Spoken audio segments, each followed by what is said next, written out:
Sumarni, SPMPG, Kepala SMA Negeri 1 Soko Tuban. Saya ingin berpartisipasi dalam kegiatan Waktu untuk Cerita yang diselenggarakan oleh Kementerian Pendidikan untuk berbagi tentang pengelolaan PMM. Awal diterbitkannya PMM sebagai salah satu fitur untuk pengembangan kompetensi guru, saya sedikit miss di mana merasa bahwa pelatihan-pelatihan itu saya rasa kurang bermanfaat untuk pengembangan kompetensi guru. Akan tetapi setelah semakin kesini dan saya berusaha mempelajari apa saja manfaat dari semua fitur yang ada di PNM ini, saya berasa bahwa beberapa hal yang ada di PNM ini benar-benar bisa kita manfaatkan dengan optimal untuk mengembangkan kompetensi pribadi kita dan kompetensi rekan-rekan guru yang ada di sekolah kita. Sebagai guru, saya sudah beberapa kali menyelesaikan beberapa aksi nyata dan mendapat sertifikat dari pelatihan mandiri yang ada di PMM. Itu sangat memacu adrenalin saya karena pada saat mengerjakan awalnya dulu saya tidak merasa bahwa itu sesuatu yang berdampak positif, tetapi ternyata setelah kesini pada saat mengerjakan dan semakin banyak pelatihan saya ikuti, saya merasa bahwa apa yang saya kerjakan dan saya bagikan kepada teman-teman itu berdampak positif untuk pengembangan kompetensi saya pribadi dan teman-teman yang ada di komunitas belajar saya di SMA Negeri 1 Soko. Dan yang paling urgent hari ini untuk meningkatkan kompetensi guru yang ada di SMA Negeri 1 Soko, saya bersama teman-teman yang mengelola komunitas belajar, kami menggunakan salah satu fitur Kombel yang ada di PMM. Di sini kami memiliki Kombel yang bernama Pojok Bermakna SMA Negeri 1 Soko. Dengan Kombel ini, saya dan teman-teman berusaha berbagi dan sharing informasi dan teknologi untuk pengembangan kemampuan akademis maupun kemampuan teknis dalam proses pengelolaan pembelajaran di sekolah, di kelas, dan untuk kebaikan anak-anak.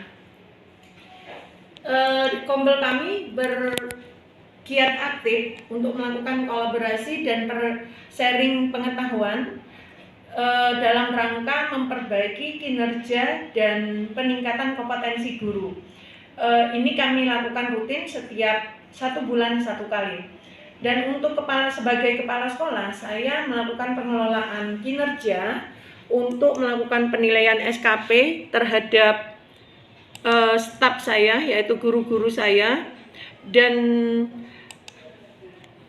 ini di mana di fitur ini saya bisa melakukan penilaian hasil kinerja pegawai yang ada di sekolah kami dan dengan lebih mudah. Jadi kalau dulu SKP itu kita harus tergantung dengan dinas pendidikan, tetapi sekarang untuk melakukan penilaian SKP, kepala sekolah bisa langsung melakukan tahapan-tahapan yang ada di PMM ini. Dan SKP yang disediakan oleh kementerian sekarang ini terintegrasi langsung dengan e-kinerja ASN seluruh Indonesia yang ada di BKN. Jadi menurut saya tersedianya PMM untuk peningkatan kinerja saya dan rekan-rekan saya itu sangat luar biasa bermanfaat.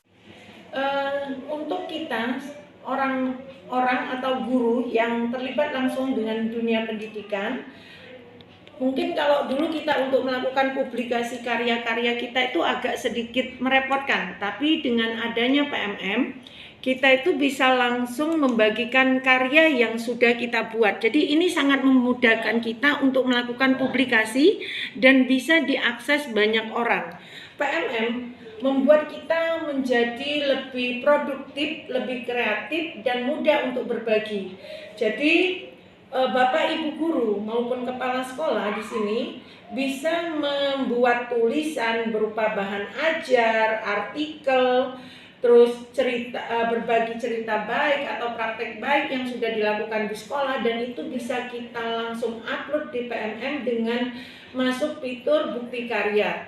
Dan ini nanti Bapak Ibu bisa kita gunakan untuk melengkapi SKP yang kita kerjakan di PMM sebagai dokumen pelengkap. Jadi hari ini pemerintah benar-benar mempermudah kerja kita agar kita itu bisa langsung melakukan satu kerjaan di tempat yang sama. PMM yang disediakan saat ini memberi kemudahan untuk kita melakukan aksi nyata terhadap peningkatan kinerja, dan itu terpantau langsung dan bisa dimanfaatkan banyak pihak karena PMM ini bisa diakses oleh guru seluruh Indonesia dan semua rekan-rekan kita yang punya akun Belajar ID. Bukti karya kita ini nanti bisa menjadi bahan inspirasi untuk rekan-rekan kita di tempat lain sebagai bahan perbandingan dalam proses perbaikan kinerja kita di sekolah. Saya sudah beberapa kali melakukan upload bukti karya, baik itu dalam berbagi praktek baik, bahan ajar, artikel, dan lainnya. Dan saya merasa dengan adanya fitur ini, saya menjadi lebih tertantang untuk lebih banyak berkarya dan lebih banyak berbagi, tanpa harus berpikir bahwa itu nanti adalah apa karya saya itu baik atau buruk. Yang penting kita berbagi dulu, kita membuat dulu, dan insya Allah kita bisa mengambil manfaat baik dari semua karya teman-teman kita. Dan karya kita kalau memang itu nanti bermanfaat untuk orang lain, itu bisa dimanfaatkan oleh orang lain, mencontoh apa yang sudah kita lakukan dan apa yang sudah kita kerjakan di sekolah kita masing-masing. Assalamualaikum warahmatullahi wabarakatuh. Selamat sore Bapak Ibu, baik peserta daring maupun luring dari webinar kita hari ini. Judul dari materi saya adalah menciptakan taman pendidikan yang nyaman dan menyenangkan, mewujudkan filosofi Ki Hajar Dewantara dengan inquiry apresiatif. Bapak Ibu, sebagai kepala sekolah, saya akan mengkaji permasalahan ini dari sudut saya sebagai pemimpin manajemen di sekolah. Jadi, kalau kita bicara tentang taman pendidikan yang menyenangkan, kita itu sebenarnya sedang membahas ekosistem di lingkungan kita. Ekosistem pendidikan itu apa saja? Terdiri atas ekosistem, ada yang internal, ada yang eksternal.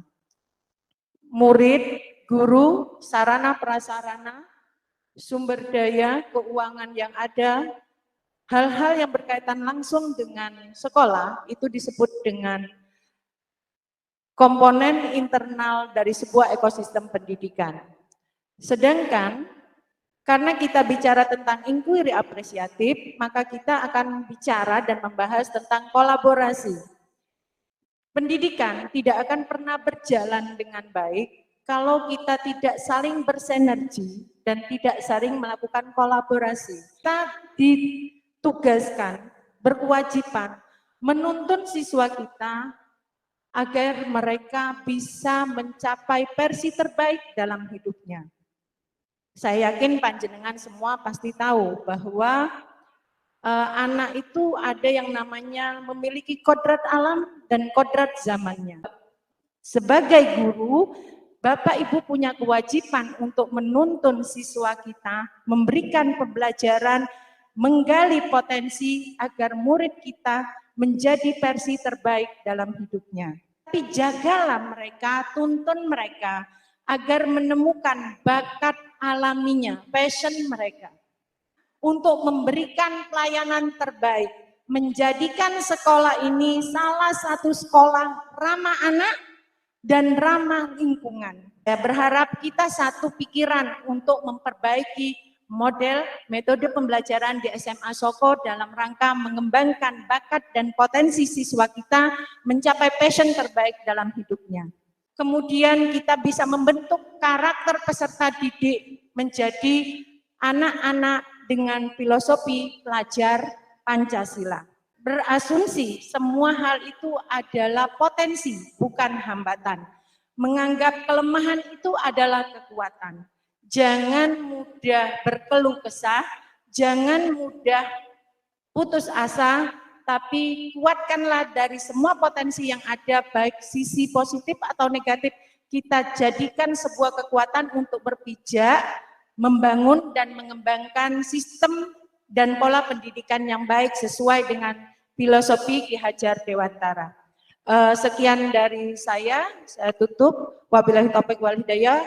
Wassalamualaikum warahmatullahi wabarakatuh. Setelah saya mempelajari banyak kegiatan, dari sekian banyak fitur yang ada di PMM, saya menyimpulkan ada beberapa fitur yang sangat bermanfaat untuk saya sebagai guru dan pimpinan di sebuah lembaga. Yang pertama, fitur berbagi karya. Saya merasa fitur ini sangat membantu saya yang selama ini kadang kurang pede untuk membagikan hasil karya saya, dan karya-karya yang saya buat itu biasanya hanya menjadi koleksi pribadi saya. Tetapi dengan adanya fitur berbagi karya di PMM, saya membagikan itu, dan itu karya saya bisa dilihat oleh guru seluruh Indonesia, dan itu sebuah kebanggaan dan kebahagiaan untuk saya, dan membuat saya menjadi lebih percaya diri untuk membuat karya-karya baru yang lebih bermanfaat lagi. Fitur selanjutnya yang saya anggap sangat membantu kinerja saya, yaitu fitur pelatihan mandiri. Pelatihan mandiri ini sangat membantu saya untuk melakukan peningkatan kompetensi pribadi saya dalam rangka memperbaiki kemampuan saya sebagai guru, baik itu potensi akademis maupun pedagogik saya. Karena dengan pelatihan mandiri, kita bisa melakukan evaluasi mandiri untuk diri kita sendiri, belajar secara mandiri, meningkatkan kompetensi kita tanpa harus menghabiskan banyak biaya dan waktu, dan bisa kita lakukan di sela-sela kesibukan kita sebagai guru dan kepala sekolah. Dan yang paling penting hari ini sebagai seorang ASN dan pimpinan lembaga, fitur pengelolaan kinerja merupakan salah satu fitur yang sangat membantu seluruh ASN guru yang ada di Indonesia berkaitan dengan pengelolaan SKP mereka masing-masing. Dengan adanya fitur pengelolaan kinerja yang langsung terintegrasi dengan SKP yang terhubung SKP ASN yang ada di PKN, penilaian kinerja ini membuat kita bisa melakukan penilaian lebih objektif terhadap pegawai terkait, dan mereka juga bisa lebih memahami kinerja seperti apa yang harus mereka lakukan di lembaganya masing-masing dalam rangka meningkatkan kualitas pelayanan dan kualitas pembelajaran di sekolah mereka masing-masing. Untuk itu saya berharap ke depan semakin banyak guru Indonesia yang aktif menggunakan PMM, karena PMM ini adalah salah satu program pemerintah yang berdampak sangat positif untuk pengembangan. Sekian, terima kasih dari saya. Wassalamualaikum warahmatullahi wabarakatuh.